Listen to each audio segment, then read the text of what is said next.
easier to buy and sell your home. And among other things, what we do is that we are able to make the process of buying and selling a home much faster by using machine learning and data science. And so a process that normally takes 60, 90, 100 plus days, we can do in a much, much shorter time on a matter of days. Background about me. So let's see. I joke that I've been doing data science and machine learning since it was Stone before it was Ages. called that. It was Sorry? Stone Ages. Yeah, Stone I Ages look at basically, right? it was like 2000, 2002, right? Somewhere Yeah, there. I think probably older, probably Yeah. before some people were born on this call, Yeah. which don't want to Most dwell people. on. Most people. Yeah. Yeah, I was not good. Thank you for making me feel old. Um, yeah, so since the Stone Ages, basically. So worked a lot on the Human Genome Project. This was about sequencing the DNA for humans, for the human genome, mouse, rat, etc. So this was in the early 2000s. Was originally intended to be a research scientist. I think I would have been a pretty good one, but ended up getting recruited by Amazon. Ran Mm. engineering for Amazon personalization for several years. Um, I was good and knew I was good, and slightly cocky as a result, and thought I could do more, despite I think a lot of the opportunities that Amazon presented for me at the time. Mhm. Decided to start two companies. Uh, One worked, one didn't, is a short version. And let's say both of those companies were, let's say, very, a lot about data, a lot about understanding um, deeper statistics and using that in some way to help um, everyday people. I think a lot of tech companies do things for like the top 1% or 0.1%. That's just not something that Right. I care about helping a lot of people, working for a lot of people. I've been an advisor at various points. So I was an advisor at Airbnb and Opendoor before this, before joining full time, like probably like 10, 15, 20 companies in total. Mhm. And was an advisor at Opendoor for I forget the exact number, about a year before joining full time in November. Yeah. Yeah. So, Kushal, like, if you would go back, to the early days, like imagine today, you were 17-year-old, right?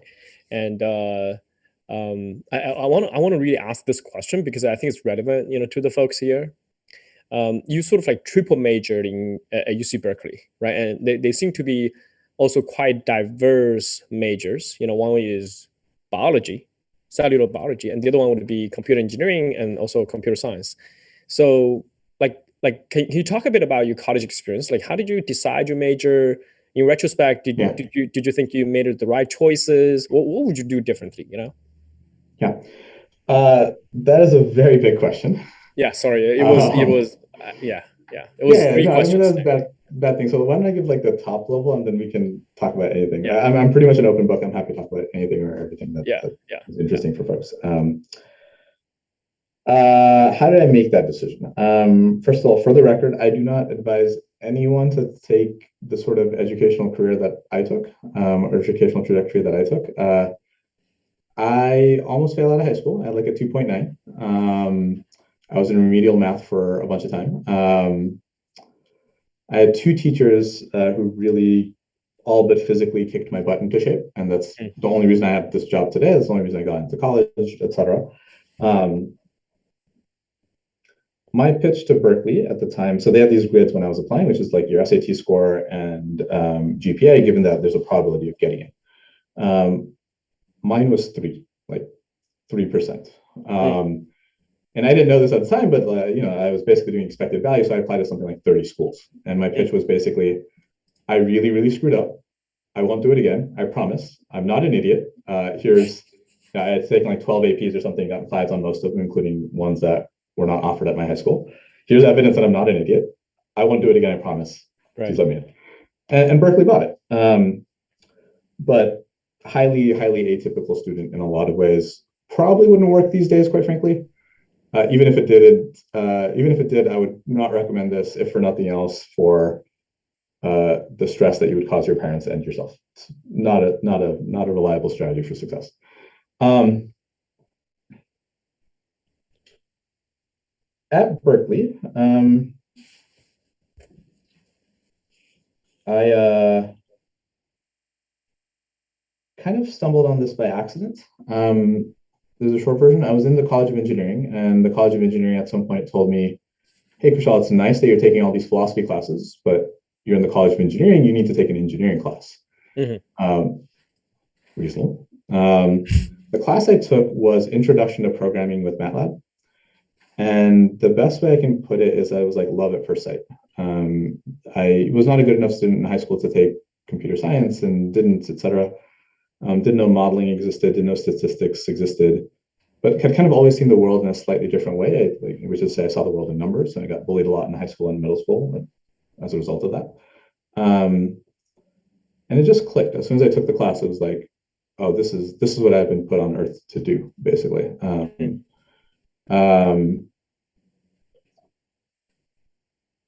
And I think, like if I had one piece of advice, if I think I've done one thing, like, is that right in my career, is that it's that and there's a whole bunch of luck involved with this, which is finding something that I was good at, that people were willing to pay for, and that I enjoyed doing.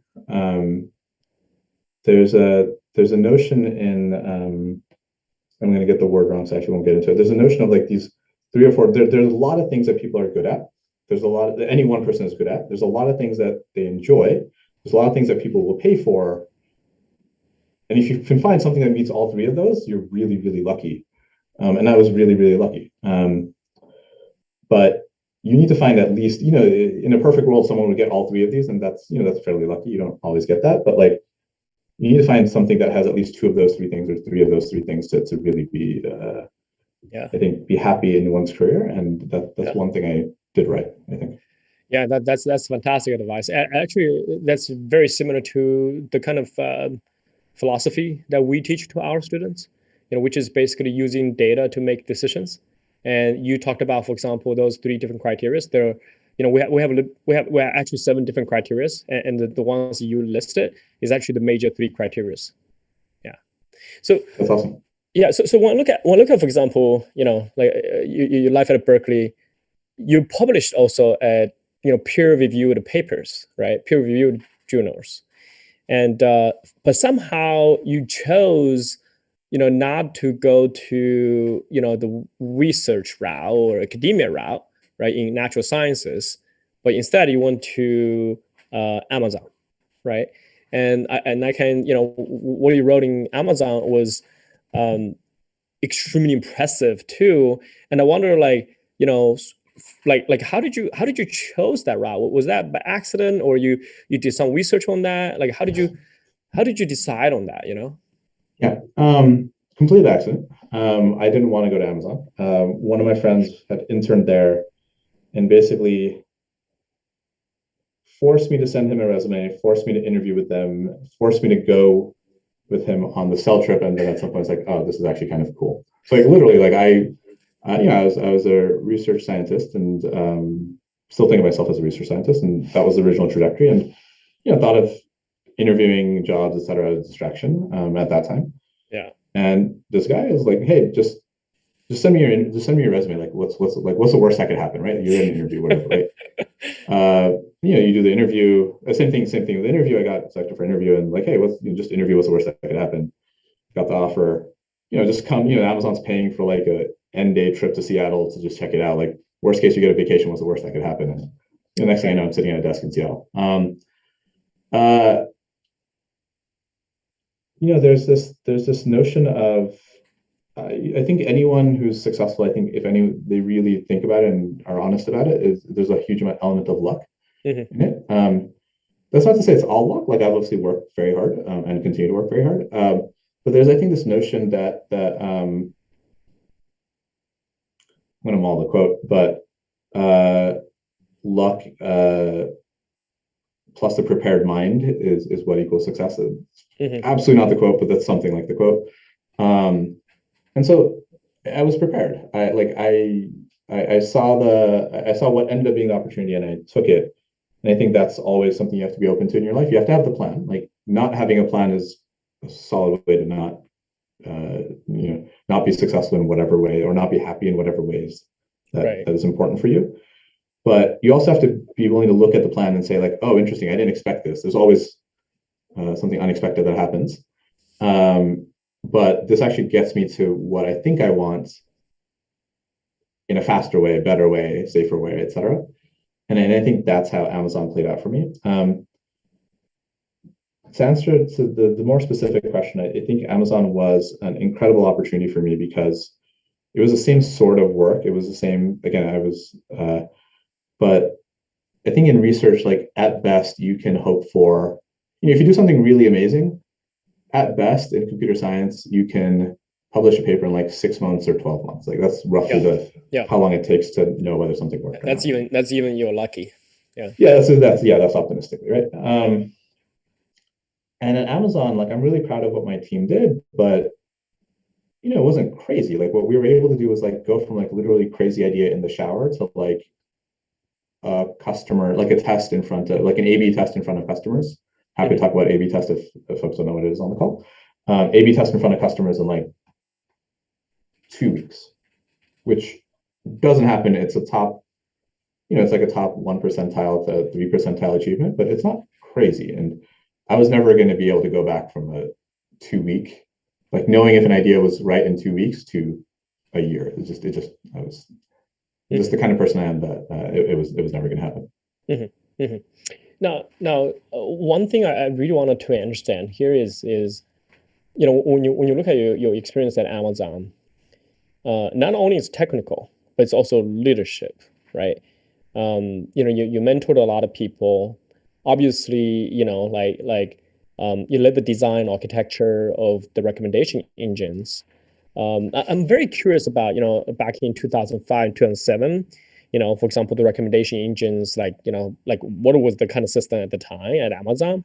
But I'm also just personally, I'm so curious, is like, how did you train yourself to be a leader, right? Because literally you graduated from UC Berkeley in 2004, and right at 2005 to 2007, you were leading a huge team.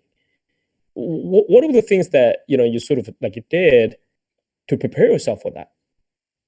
Yeah, that's a great question. It requires me to talk a little bit more about Berkeley. So, again, I have a very atypical educational background. So I discovered this class, like let's say my probably like late freshman year of college. And I'm the type of person, if I get excited about something, I am all in. You can't stop me. I will blast through brick walls. And this applies to everything, not just it's like, I triathlete. And when I said discover triathlons, like I was just in it. You couldn't stop me. I was doing Ironmans in like a year or something. And that's just the kind of person I am. That's just how my brain works. And at Berkeley, so once I took this class, I was like, this is it. This is what I've been here to do. So I finished both my majors in the first 2 years and basically spent the last 3 years of my college career just doing research. So I had I was working on actual research papers and with actual like professors, and I was taking every grad class I could find in this field that didn't yet exist. And so when I graduated, I effectively had like 2 or 3 years of experience already. It doesn't, again, a very atypical background. And I remember getting to Amazon, and it's actually even the leadership part. Like I got bullied a lot in middle school and high school, and just was very shy, socially anxious, didn't just and then at Berkeley, again, I was good at this, and just in projects and classes, like I realized people were like looking to me for something. It was a very different look, and like I didn't quite get it, and I realized at some point that they wanted leadership. They wanted someone who would tell them what to do, basically. They knew what I was doing was working, and so they wanted to do more of what I was doing. And it was really weird, and I didn't get it. And this was an extreme, like, very different experience than what I had in high school, where I just got yelled at and bullied at, beat up on a regular basis. So I think the journey for me started there. I think at Amazon, the way I kind of did this transition, I think it was happened in 2 ways. One is, you join out of school, you get a project. The project is usually, something small, something like kind of it's like on training wheels, right? And I remember looking at this and was like, okay, this is dumb.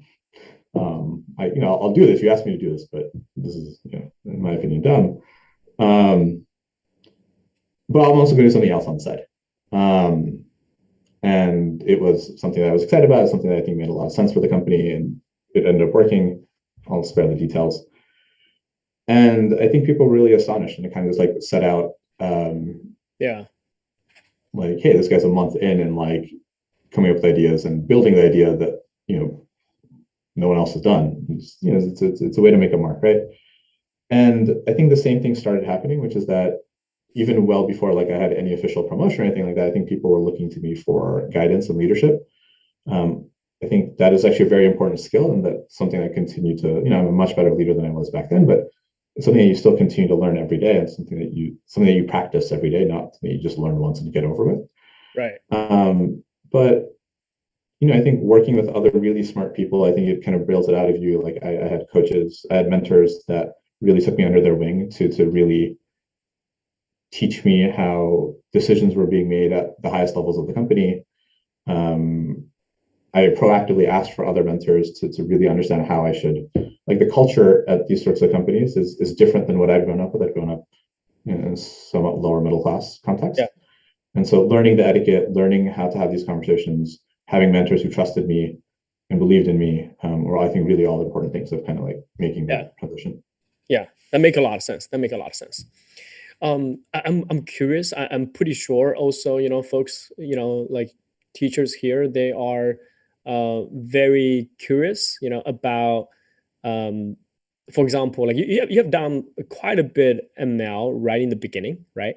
And I was wondering, is it possible for you to talk about, the kind of systems, at Amazon, like for recommendation system? Is it possible that, we can learn from you in 5 minutes, like how the system would work back then? Yeah, sure. I don't know So people at what know, level of detail should I? yeah. So people here, they know what is supervised machine learning. They know what's unsupervised machine learning. They know logistic regression. They know tree. Okay. So some of them they know actually deep learning as well. But I'm pretty sure at the time, 2005, 2007 ish, deep learning is not there yet. So I'm just kind of curious about, like inside a company, not just the algorithm part, but it's like life cycle of data, engineering systems. Yeah, So sure. yeah, talk as if you're trying to sell a position to these young folks. Yeah. Yeah. Okay. That's a great question. I obviously can't speak to current because it's covered under like a lot of restrictions and Yeah. et cetera. But I can't speak to something that was like now 15 years ago. I think the main point is that it doesn't actually matter about deep learning versus logistic regression versus collaborative filtering, whatever.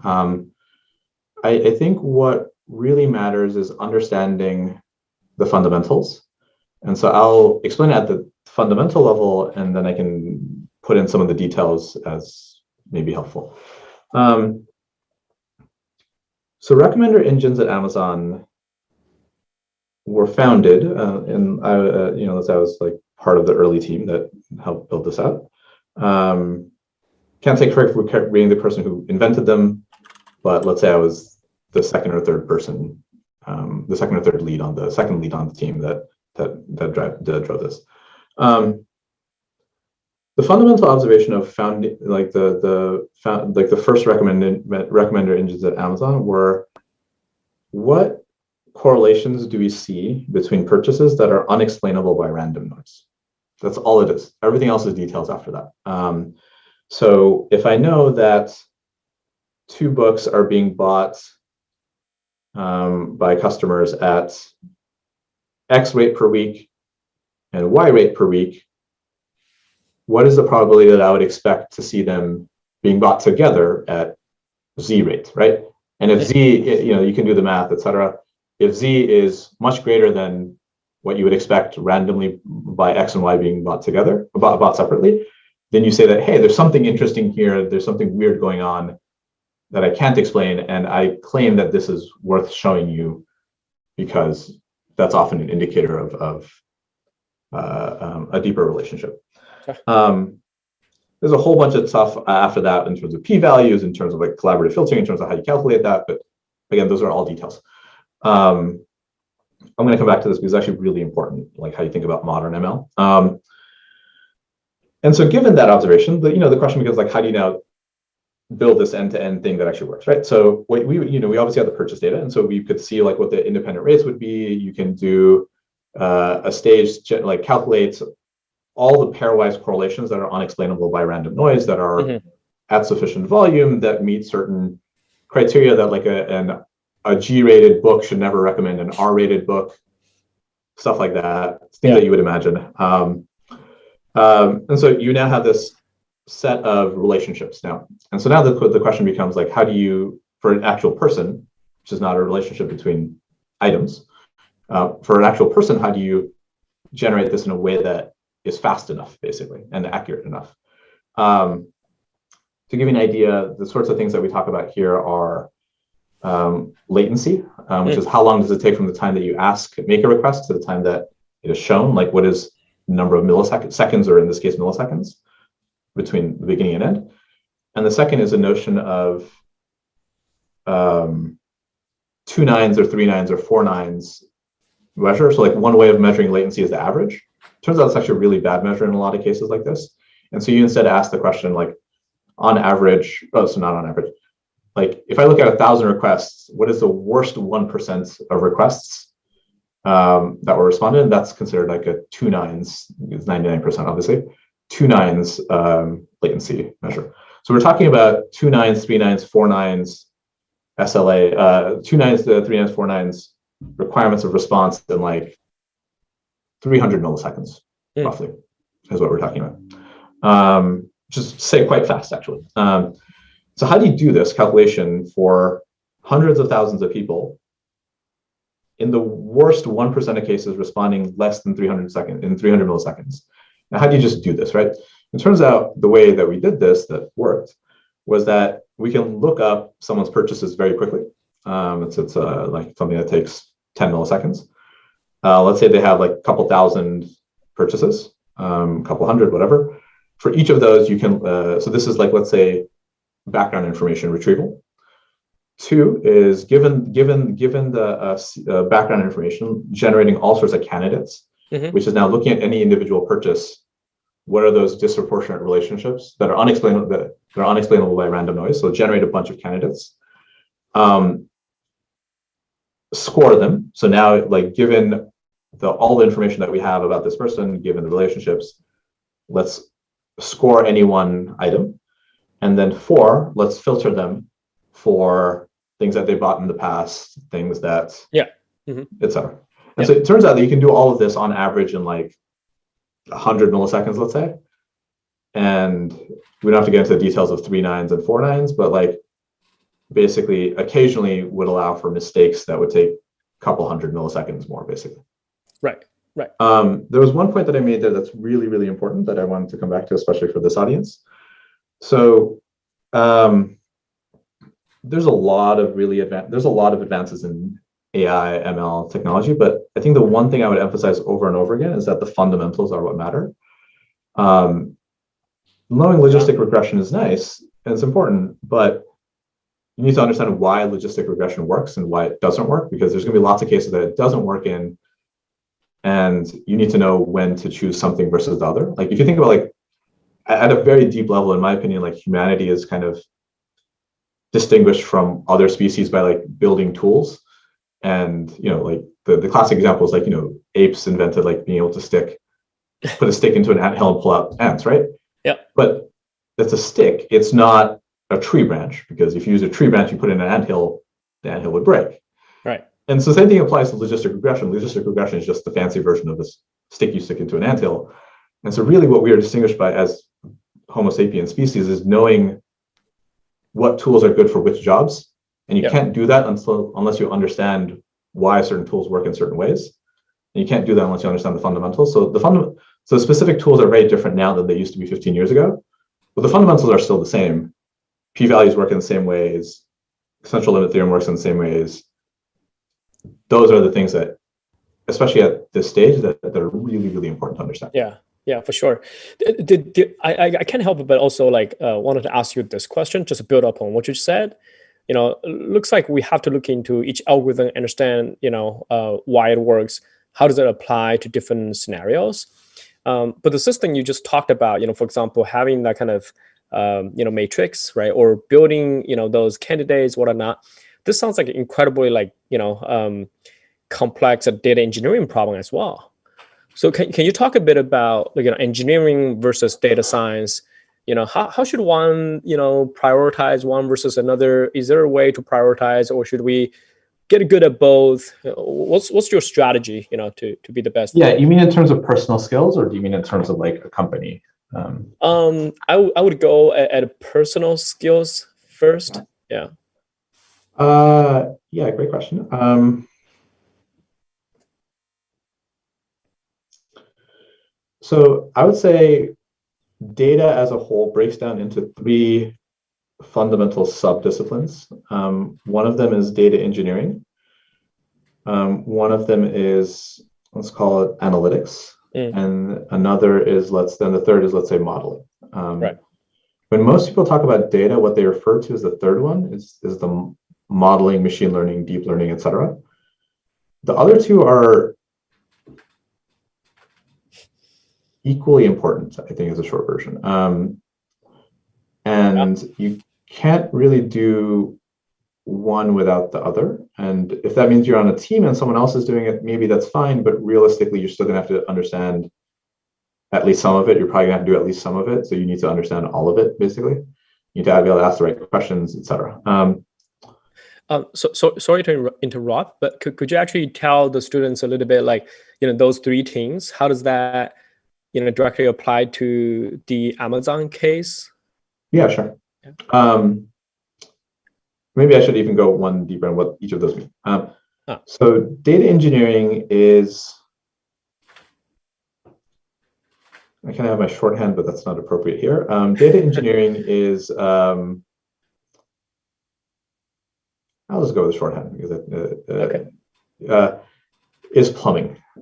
It's about setting up the pipes to get raw data from one place to measure the right data and put in the instrumentation, have the right tracking, capture the right fields, make sure you don't have data corruption, and then putting in the plumbing to get it into tables in the right ways, in the right format, make sure you don't lose things, make sure things don't crash, blah, blah, blah. Right. Analytics is about graphs, basically. I'm being grossly reductionist about all this, but roughly. Analytics is about understanding the world and measuring what matters, and understanding what things drive of what matters. So for example, like at Amazon, what matters is conversion rates, like of the number of the, like let's say 1,000 things that I showed in the last hour, how many of those things did people actually buy? And the numerator divided by the denominator is conversion rate. But then, that's fine. You need to measure that. But then the question is like, what drives conversion rate? And what drives conversion rate is relevance. Like, is this thing actually relevant to you? Is it trustworthy, etc. And so understanding that and understanding how to measure that, you can like keep going. Like you can keep going, going up, basically. And that's analytics. 3 is modeling. Modeling is predicting the future. It's fundamentally what it comes down to, in different ways, in different things, etc. But fundamentally about predicting the future. I think this is the most obvious one, so I won't necessarily go into too much detail here. How does this matter? How is this relevant at Amazon? I can't get into specific numbers, but there were hundreds of millions of items in the Amazon catalog at this point. There were hundreds of millions of customers buying things, and there were billions of interactions. You can't, you have to have a very, very tight, very, very strong data pipeline, because again, the plumbing analogy works, because if you're leaking even 1%, you are dropping hundreds of millions of pieces of information, and that is not good. So data engineering problem, how do you get this data that is being purchased on the website into formats that we can use, ingest them in the right ways? How do you calculate, if you did this naively, if you looked at all 100 million, like, if you think about the number of relationships, right? If there's 100 million items that could be matching with another 100 million items, I'm not going to do the math, but there's a lot of zeros at the end of that, and every computer would crash even today if you try to do it naively. And so how do you do this calculation, basically? That's the fundamental thing. The modeling part of this is, given, in this case that what you're trying to predict is this item relevant to a person? So you're trying to predict relevance, basically.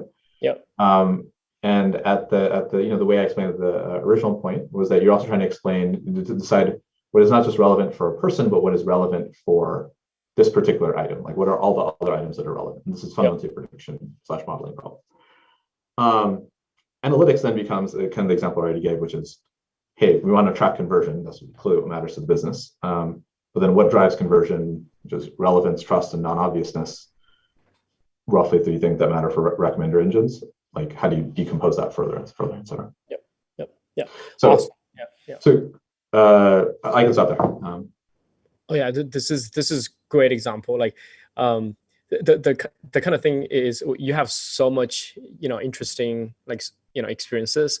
I want to definitely get to Vidana, the one where you were helping students with microloans. And it sounds like after Amazon, you have been essentially in the startup world, building like small companies, 2 of them. Can you talk a bit about let's focus on your experience at Vidana. Like, how did the opportunity come around, and how did you sort of use data to grow the company? So Vitana did student loans in developing countries. So imagine someone who wanted to be a nursing assistant in Rwanda. It turns out that paying for those classes is actually quite hard in basically most countries except the US, because student loans aren't available. Student loans are obviously have a very mixed reputation here, but the fundamental concept is quite empowering, that you can get an education and pay for it with your future earnings, basically. And that just fundamentally doesn't exist in most places. Right.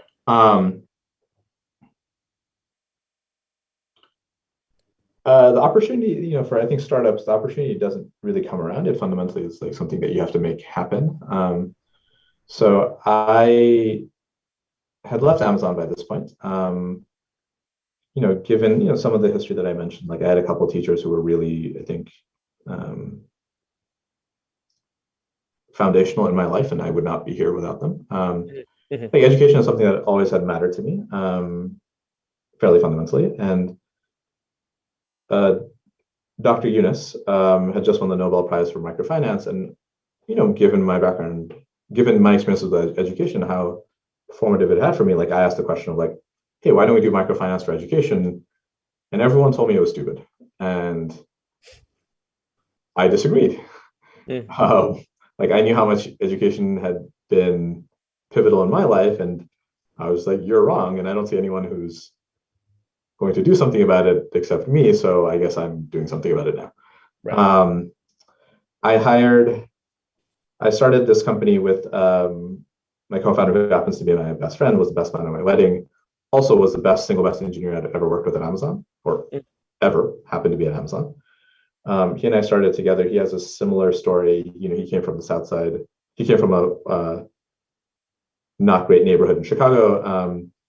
And we both knew how important education had been in our lives, and we wanted to do something about this. And we hired a team, raised a bunch of money, and did it. So ultimately, was, I think, quite successful. We had operations in 17 countries. We're doing about $25 million worth of student loans every year, about 1,000 students a month, rather. Yeah. Ended up being quite successful. Ended up merging with Kiva 4 or 5 years ago. Right. So can you talk a bit about like the data operation inside a smaller startup? Because and contrasting to what you experienced at a larger company where probably data engineering was taken care of. I could be wrong. So data is a weird thing. So we built very fancy, great portals for people to apply, et cetera. And we saw these, like, when you look at any data usage pattern for pretty much anything, like humans follow circadian rhythm, like there's a very standard chart that you see, which is like people wake up somewhere between 6 and 10. You see this curve like spinning up. It sort of peaks around like 1, and then kind of like dials back down to, again, by like 8 o'clock or so. So we built these beautiful portals for people to apply, et cetera, and we weren't seeing these sort of like standard circadian rhythm that you would expect. We're seeing this like really weird, like just spike, and spike, and then spike. Interesting. And it's like, well, what's going on here?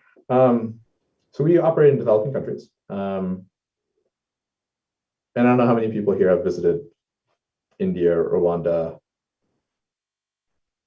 Peru, et cetera, type places, but it's a little different, right? And again, it's also different now than it used to be 10 years ago. So these portals that we built were not being used. Basically, what it turned out was that the branch officers of people of the local banks that we partnered with were printing them out in triplicate, making 1,000 copies in their Xerox, putting on a motorcycle, driving 2 hours to a dusty village, filling it out by hand, and then coming back and then typing it in. So these were the spikes that we were seeing, right? Because there was someone just typing in 100 applications. And data starts getting really messy and really complicated when you start doing things like this, because like whenever there's a human involved, like humans are error prone, humans are unreliable, I'm unreliable, I'm error prone, everyone is, right? It's just a fact of life.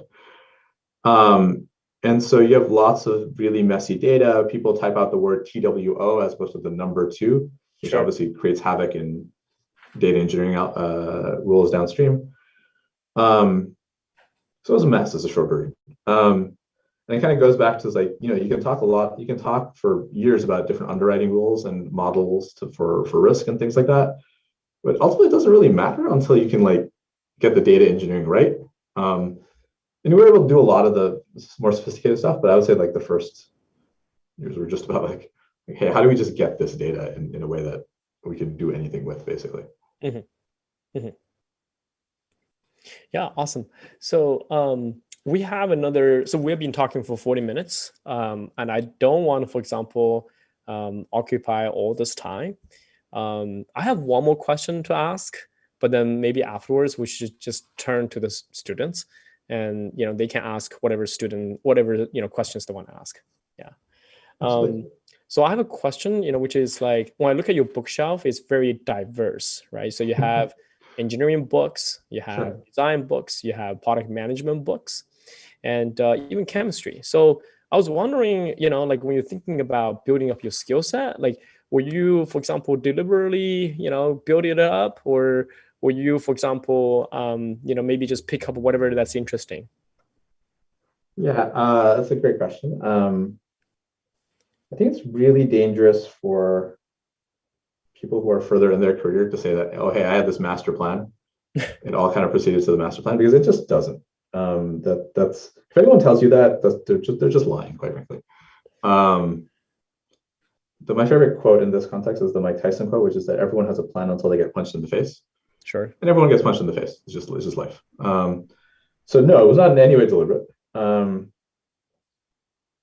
I think it kind of goes back to the fundamentals point that I mentioned. So I double majored in computer science and biology originally, which explains all the biology books and chemistry books and et cetera, because I was really passionate and really excited about the Human Genome Project. I thought, it's like a book, right? Like you should be able, like we are, the nature versus nurture debate aside, like our DNA makes us who we are.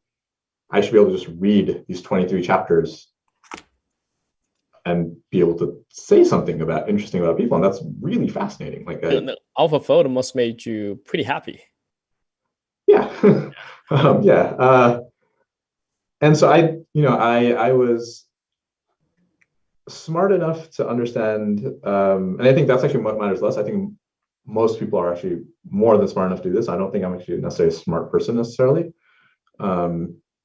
but I was kind of willing to ignore what people said is possible or not possible. And I was like, hey, I want to do this, and to do this, I need to do X and Y. Right. And X and Y in that case happened to be biology and computer science. And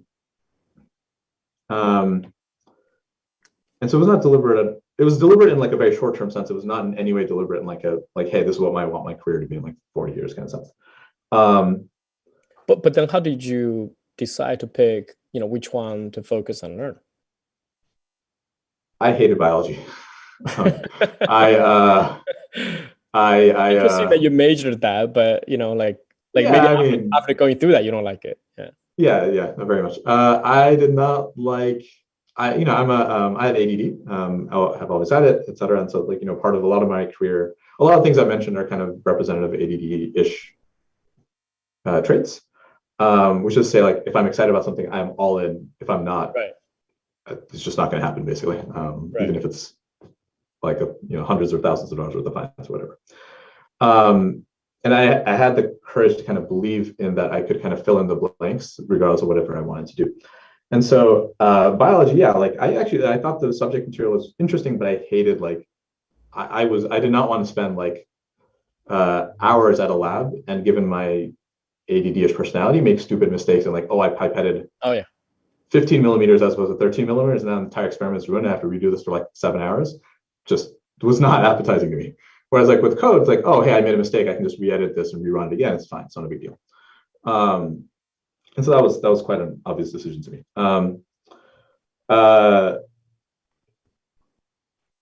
If I look at it back in the career, then so this is where like anyone who tries telling you it's like, hey, I had this master plan, it was all great, you should treat that with a very grain of salt. If I look at it kind of like what I have learned a lot of different things, and I've been able to stitch those different things. I think what it fundamentally goes to is this notion. It's called in neuropsychology. It's called this notion of neuroplasticity. Mm-hmm. Is that you learn how to learn different things, and your brain realizes that, hey, what matters is less the specific details of whatever it is I'm learning, but rather the fundamentals and like being able to adapt to different things. And so as a result, I think fairly directly of like studying both computer science and biology and also philosophy, which is further down on the bookshelf. I kind of like learned that in a formative way fairly early on. And so like now, if I look at my career, I've done everything from computational biology to e-commerce to real estate to education to employment. There's a whole bunch of companies in between that are advisory, like Airbnb is like, real like the tourism industry, right? Yeah. And so the fundamentals of machine learning, certainly, but even like of how people behave doesn't really change between any of these things. And so if you can get to the core of,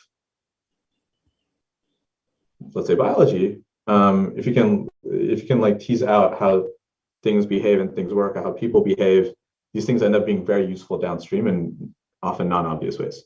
Yeah. It's like transferable knowledge. Yeah, and you start seeing like the insights inside of it. Okay.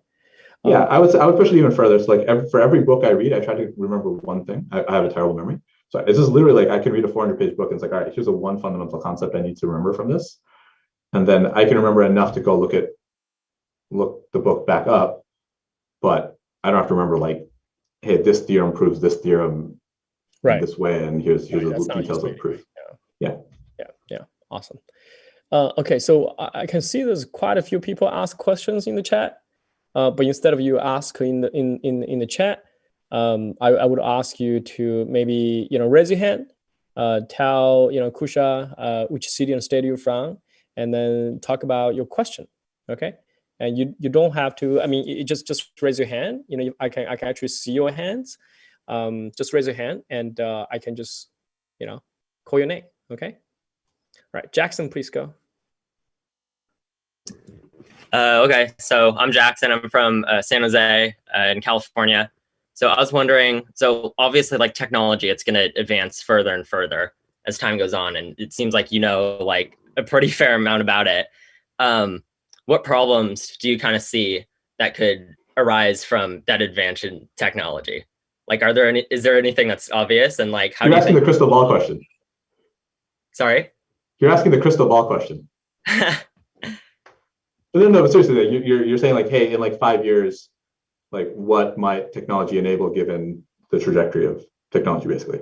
Yeah. I mean, and it seems Yeah. like you're pretty well invested in on the in AI and stuff, and it seems like that's going somewhere. So like, Yeah.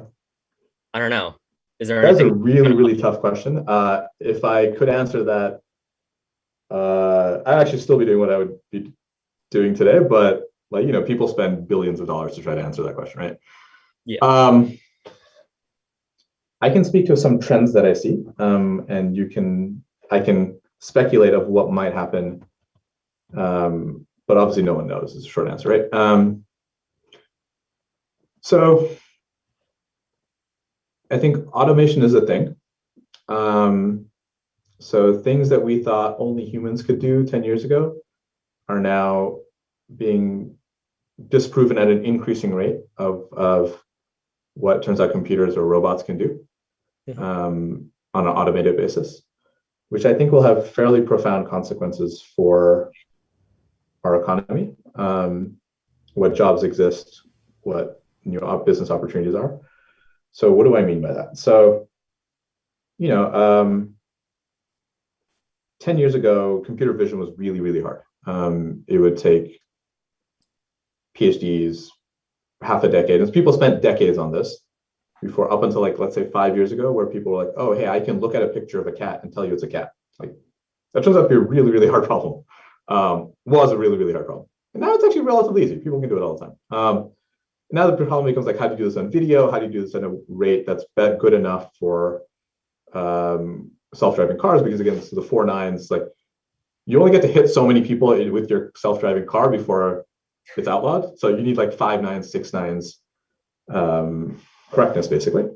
If you're wrong in the wrong direction, people get irritated. Why you're driving 40 miles an hour instead of 45, and you try to explain like, I don't want to run over the poor grandma. Like, that seems better, but people aren't going to be satisfied with the answer. So you have to get really, really good.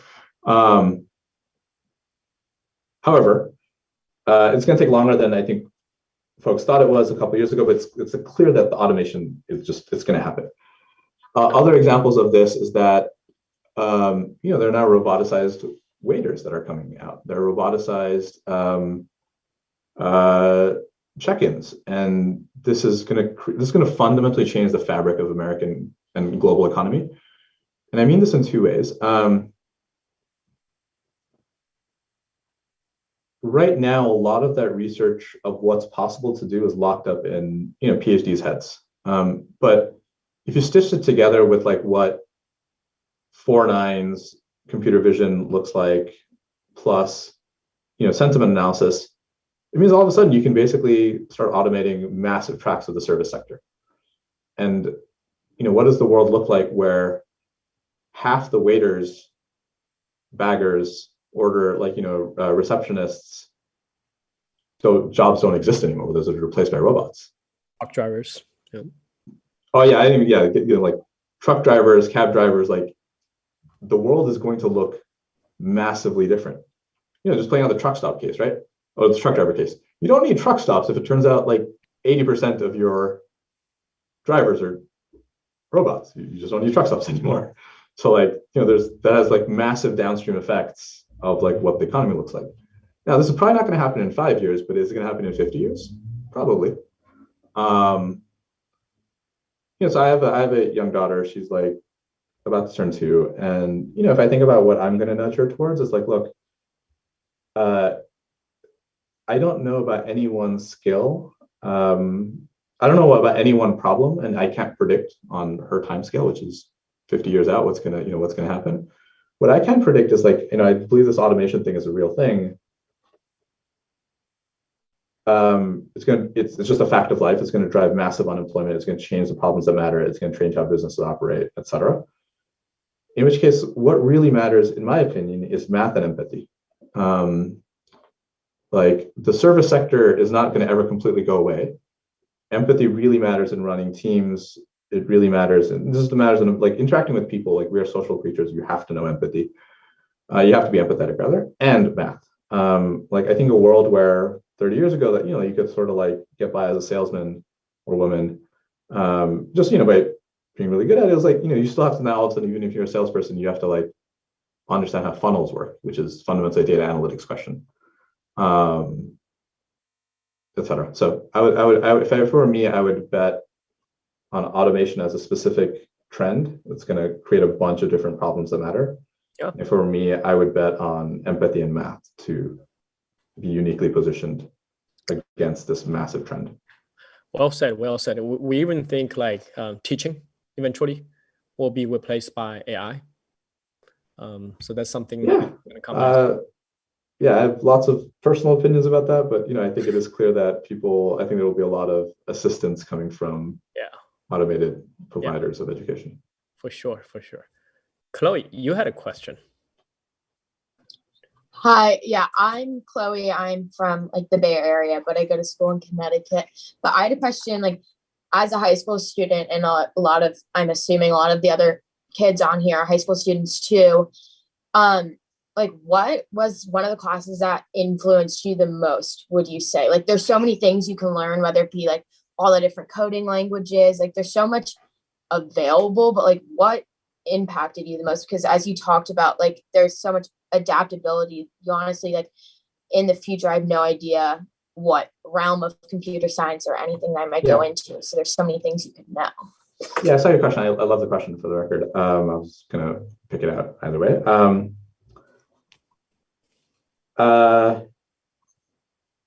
Again, I have a slightly atypical background, so I'll try to answer, I think, the intent of the question, not necessarily for me. The top level answer, though, is that it was my sophomore English class. The teacher's name was Miss Yamaguchi.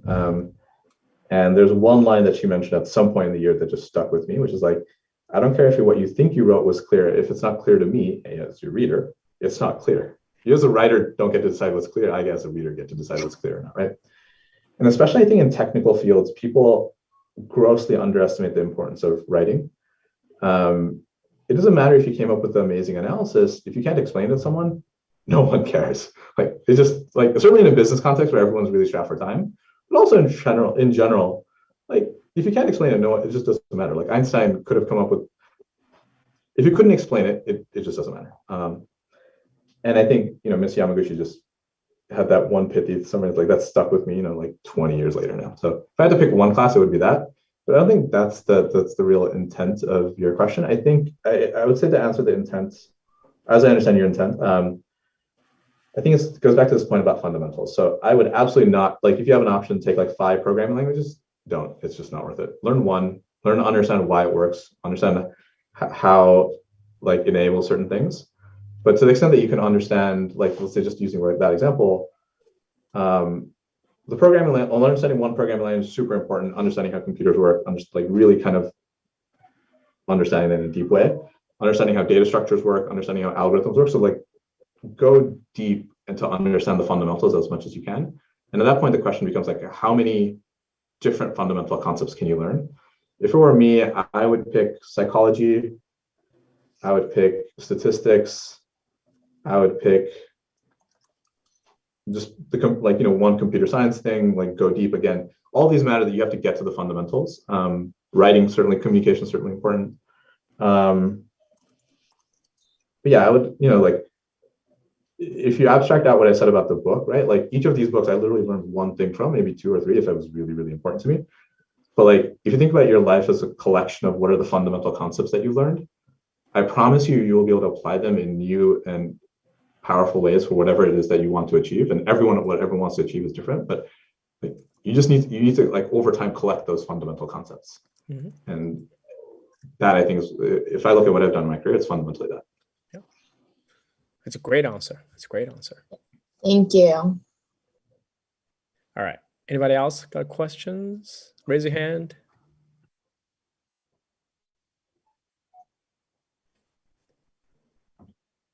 Granit, you had a question, right? You wrote it. Yeah. So my name's Granit. I'm from California. So since AIs will get bigger over the years and more advanced, like let's say a couple of decades from now, AI will be very advanced and it might start taking more jobs, like besides just driving or robotics or stuff. So Yeah. how do you think the world would like react like when AI takes over a lot of jobs? Like how would people like earn money because they can't find available jobs? Yeah. Grenade, how old are you? I'm 11. Yeah, 11. Okay. Are you the youngest student at AI camp? I'm Probably, not right? sure. I Yeah, think in you're my there. class, Yeah. there's probably someone younger than me. I don't Yeah, know. there's a 10-year-old. Yeah. Okay. But you're at the younger side. Okay. Yeah, that is a really hard question, Praneeth, and I think it's a really great question for anyone, but especially an 11-year-old. There are people who are far, far smarter than me, and they're trying to figure out how to answer that question, just that question, and they probably spent years of their life doing it already, and probably will need to spend years more. I can guess what the answer might be, or what the shapes of the answer might be, but I have no idea. It's a short version. I think given automation, given exactly what you're describing, I think a few things could end up happening. One answer is this notion of universal basic income that I think a lot of people talk about, but don't really have a good sense of yet. I think I could imagine a world where work weeks get shorter. And so instead of working, I work hard, I work, like let's say 50, 60 hours a week, or more probably. Maybe that's not the norm anymore. Maybe the norm is now 30 hours a week. So now you can spread the same amount of work across more people.